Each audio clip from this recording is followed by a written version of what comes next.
pertanyaannya adalah apa yang harus kita lakukan untuk diri kita sendiri ketika kita mengalami tanda-tanda depresi. Nah, ini kalau tadi kan orang lain yang melakukan ya. Kalau misalnya nih, kok saya depresi ya? Karena saya jadi mudah lelah, saya murung, kemudian pikiran saya tentang kematian menjadi sering muncul. Nah, kira-kira kalau mau nolong dirinya sendiri gimana nih, Dokter Wari?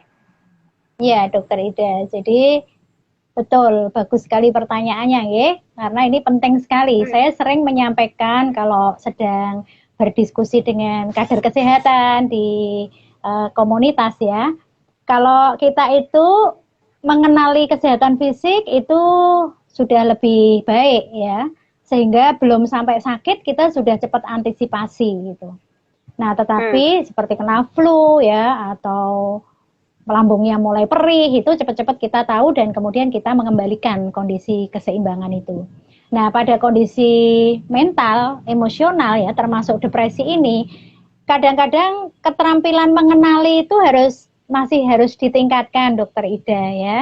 Karena depresi ini tadi Dokter Ida sampaikan bisa berdampak pada pikiran, bisa berdampak pada perasaan, bisa berdampak pada perilaku ya. Maka penting untuk kita mengenali diri saya ya.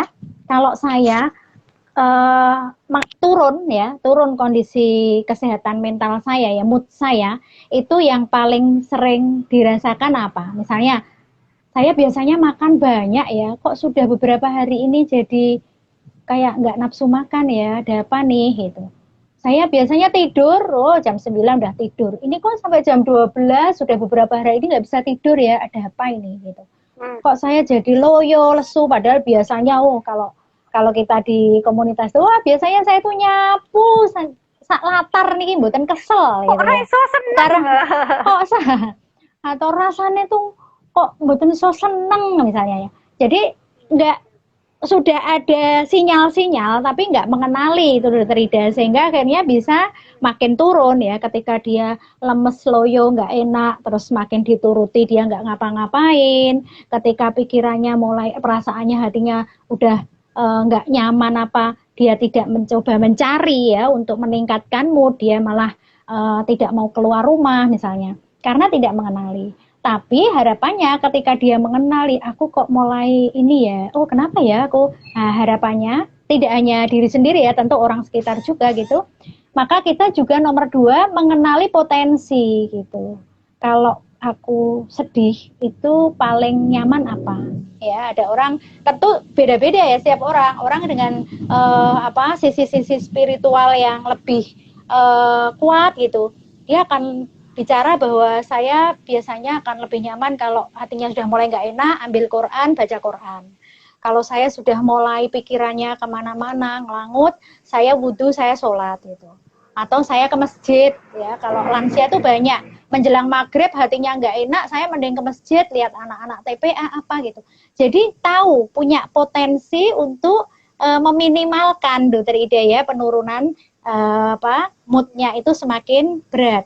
Atau orang yang lain lagi mungkin tadi yang kemarin kita sampaikan ya, ada hobi rekreasi yang nggak harus jauh dan nggak harus mahal ya. Yang suka berkebun ya masuk kebun, itu udah bagian dari ketika kita asik, seneng ya, maka akan serotonin kita akan naik lagi ya. Kalau serotoninnya naik, nanti yang lain juga ikut seimbang ya, energi kita muncul lagi ya, maka mood kita akan baik kembali. Maka harapannya kita nggak sampai masuk ke fase depresi yang berat. Depresi yang ringan, depresi yang sedang ya, ketika kita masih punya sumber daya ya untuk kita mengenali dan kemudian kita melakukan upaya-upaya mengembalikan keseimbangan itu, kita bisa lakukan sendiri, Dokter Ida. Tetapi ketika kita sudah merasa mau sendiri kok udah nggak mampu gitu ya, kadang-kadang ya sih tahu aku harusnya kayak gini tuh harus jalan-jalan, refreshing, tapi kayaknya udah loyo, lesu gitu ya, nggak bisa bundet itu ya. Maka kita pahami bahwa kita butuh orang lain. Ya, kemarin juga sudah kita diskusikan ya, Dokter Ida ya. Kalau kita butuh orang lain, jangan segan untuk mencari pertolongan pada orang lain. ya siapa yang kita merasa nyaman, ya pilih ya. Kadang-kadang kemarin Dokter Ida saya dicurhati juga ya dalam sebuah acara itu, dia sampaikan bahwa saya punya masalah banyak di keluarga, tetapi kita kan nggak boleh menyebar aib ya, apalagi aib keluarga sendiri gitu. Nah kalau kalau saya cerita ke orang itu saya malah tambah dosa gitu kan Dokter Ida ya.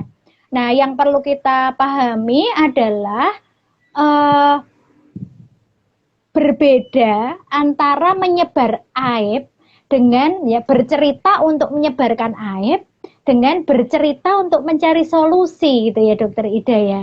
Ketika kita tahu bahwa kita ada masalah ya di keluarga yang kita tidak bisa menyelesaikan sendiri, sudah berikhtiar maksimal tapi kita mentok nggak bisa, saya butuh orang lain, maka bismillah. Satu syaratnya, niatnya kita luruskan bahwa kita sedang mencari solusi, bukan menyebar aib. Allah Maha tahu, Allah Maha mengetahui gitu ya.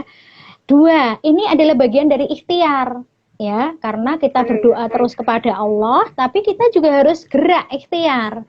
Jadi saya datang ke orang itu untuk cerita, itu bagian dari ikhtiar saya, supaya doa saya dikabulkan oleh Allah. Sehingga kita datang itu sekali lagi niatnya adalah cari solusi, bagian dari ikhtiar kita menyelesaikan masalah ya Dokter Ida ya. Yang ketiga, pilih orang yang tepat ya. Makanya beda, tidak ke medsos, tidak ke apa ya, tidak, karena ya Dokter Ida, kalau orangnya tuh nggak tepat yang dipilih, itu akan jadi double berita beban viral ya, iya.